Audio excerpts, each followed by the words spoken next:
on Monday. 17 Battalion, Adam Waswa. 19 Battalion, Peter Kerim. 21 Battalion, Benon Tumkunde. Special Force, Jet Mwebazi. High Command Force, Akanga Vyarhanga. Each of these battalions had 1,500 rifles. Remember, we started with 27 rifles. But after 5 years, each of these battalions had 1,500 rifles, except 19th Battalion, which had 1,900 rifles. The mobile brigade under Salim Saleh was comprised of the 1st, 3rd, 5th, 7th, 9th, 13th, and 15th. The 11th and the 19th had been detached to the western axis under Tinyafuza, and the 21st Battalion under Benon Tumkunde was kept in reserve at Kasese to keep an eye on Mobutu Sese Seko, because we suspected Mobutu Sese Seko. This was now a force of about 20,000 rifles, plus numerous support arms, mortars, recoilless cannons, 14.5 millimeter, 37 millimeter, a few Strelers, etc. Eri Tumwine was the army commander, and Fred Rigema was the deputy army commander. Why such growth in such a short time? It was on account of the following reasons. Number one, people being desperately fed up with the brutality and non-accountability of the old armies, the colonial army, Uganda army, and the other one, UNLA. So you, UPDF, must be very careful. You must never adopt the habits of these old armies: brutality, corruption. If you do that, the people will hate you. And that's what had happened. The people hated those armies. Number two, UPC, that was the political party which had grabbed power, blocking the democratic process of genuine and constructive debate that we warned them about many times, but they never paid heed to our warnings. Number three, the collapse of the economy. Those who are old enough, remember there were no consumer goods, no wealth production. There was what they were calling magendo, smuggling, Chibanda, foreign currency black market, and Kusamra. Kusamra was speculation. But also, number four, the correct ideology of the NRM, comprised of the 4 principles of patriotism, love Uganda, don't concentrate on tribes and religious sectarianism. Uganda is more useful to us than the tribal groups or the religious sectarianism. Love Africa, Pan-Africanism, because we need Africa for prosperity, for a wider market, socio-economic transformation. We must have a new society. We must have modern Ugandans. We cannot have peasants producing other peasants. Omunyacharo nasiga omunyacharo ndijo. Obwensi kubasa kutunguka. And democracy. These were the 4 principles that we relied on. But also, a correct strategy for military struggle and tactics of the NRA, PRA. The correct principles of the NRM united our people as never before. The Ugandans were united because we were telling them about loving Uganda. We were not telling them about tribalism. We were not telling them about religious sectarianism, which was the problem in the past. So they united. They have been united all this time. That's why the NRM always wins elections on the first round. Our constitution says that if you don't get more than 50%, you must go for a rerun. But we have never gone for a rerun. We always win on the first round. Why? Because the majority of the people are united around the principles of the NRM. On the military side, the strategy of the protracted People's War with the tactical battles of quick decision enabled the NRA to metamorphose from a small force of a few sections to a powerful force of brigades. But I must tell you that of these 20,000 rifles, which we had by 1986, we had got 800 rifles from Muammar Gaddafi of Libya. You know Muammar Gaddafi who was killed by the Europeans and the Americans. He had given us 800 rifles plus 1 million rounds of ammunition. And Mwalimu Nyerere, marehemu, had given us 5,000 rifles with 1 million rounds of ammunition. So I want to thank the people of Tanzania and the people of Libya for the support they have given us all these years. It's not the first time.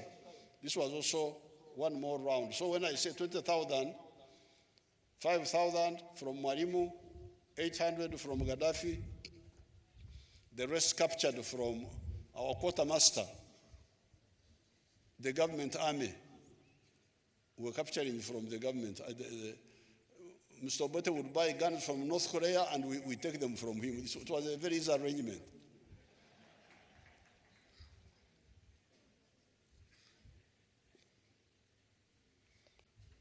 When we won power, again the NRM put out a correct strategy which has achieved the following: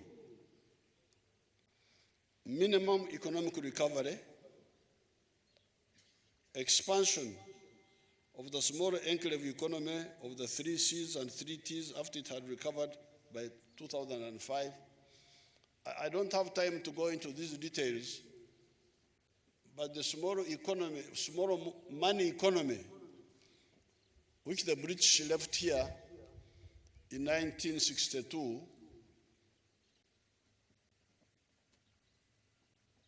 what we call enclave economy, island economy of modernity, surrounded by a sea of traditional economic activities, which were not money activities, was characterized as the economy of the 3 Cs and the 3 Ts. 3 Cs were cotton, coffee, and copper. And 3 Ts were tobacco, tourism, and tea. Now, during Amin's time, All the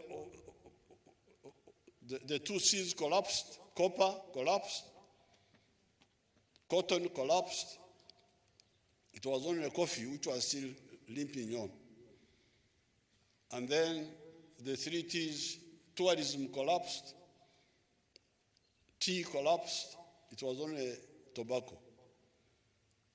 So by 1986, the small money economy had almost disappeared. So therefore, when we came in, that's what I'm telling you, that aim number one was minimum, bring back that small modern economy, money economy, bring it back. And we call that minimum economic recovery. But number two, expand it. Expand. Like for instance, if you take tea, the best example was tea. In 1971, tea production was 23 million kilograms of tea exported. By 1986, this had collapsed to 3 million kilograms. But today, the export of tea is 60 million kilograms. So we have gone back to the 1971 level and overtaken it almost 2 times. So that's what I'm talking about here.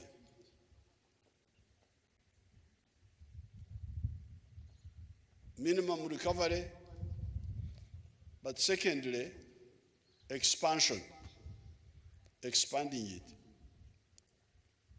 Even the livestock, 1967,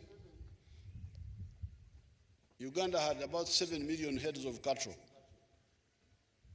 By 1986, this had shrunk to 3 million. But as I speak today, Uganda has got 14 million cows. So it is the same.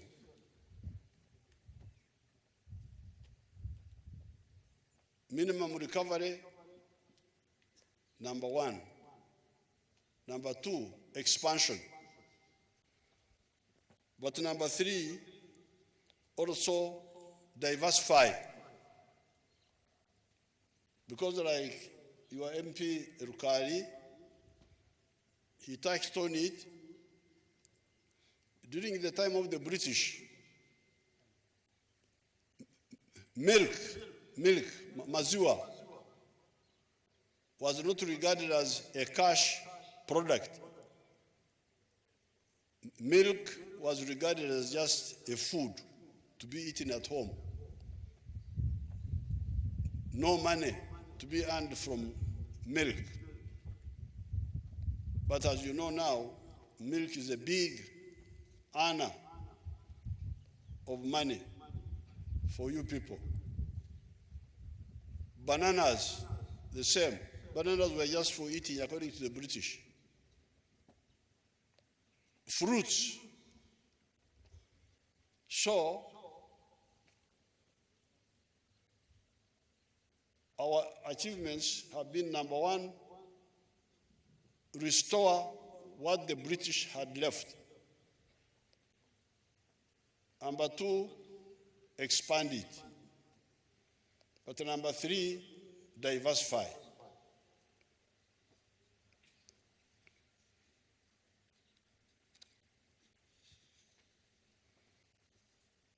But number four, build a new economy. Economy not just based on raw materials of agriculture and minerals, but also based on science and knowledge. This is, for example, the automobile industry. As you know, we are now making our own vehicles, electric vehicles,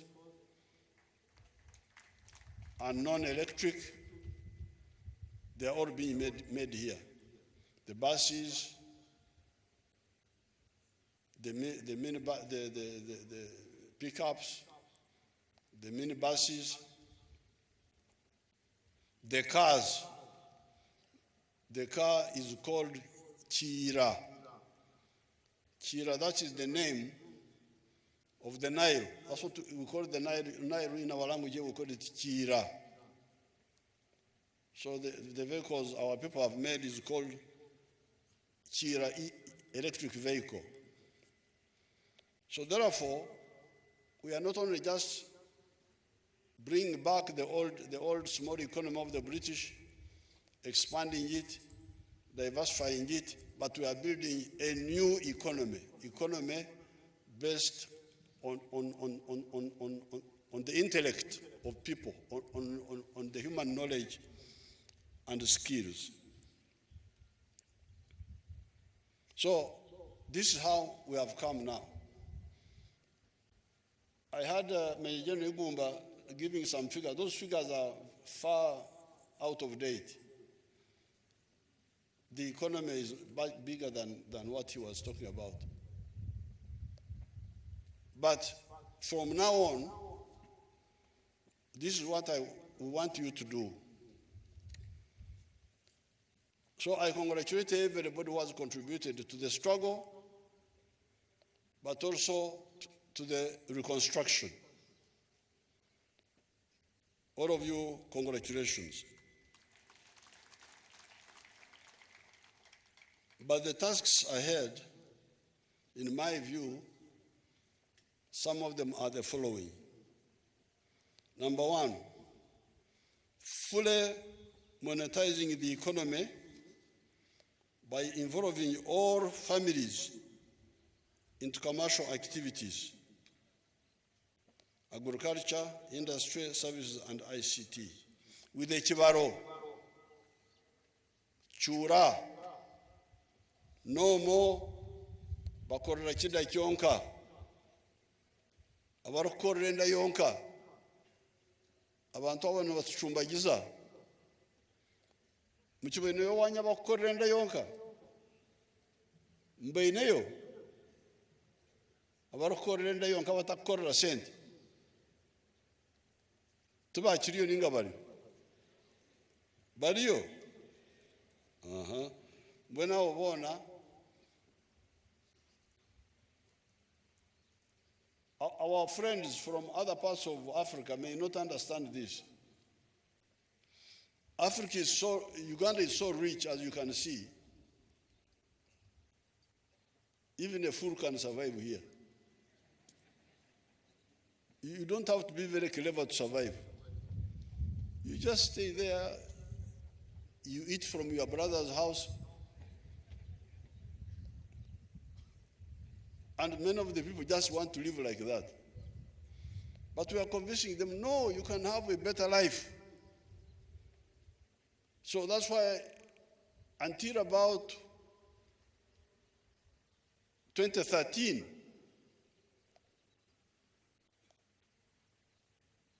by 1969, the families in the money economy were only 4%.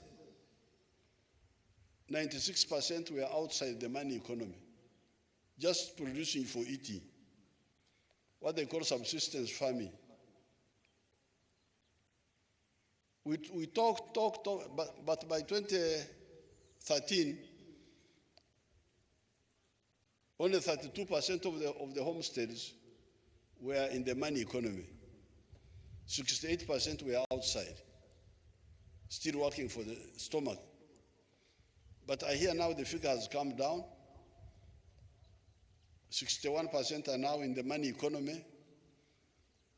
39% are the ones still working only for the stomach.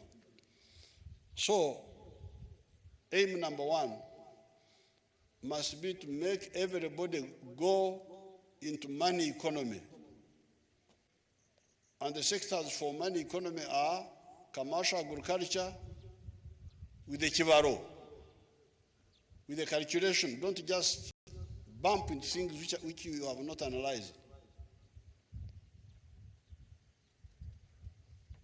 Or in industry, or services, or ICT. Number two, value addition to all our agricultural products that are not consumed fresh, as well as to the mineral material, raw materials. This broad-based value addition to all our raw materials will catapult our economy from the size of about $50 billion US now.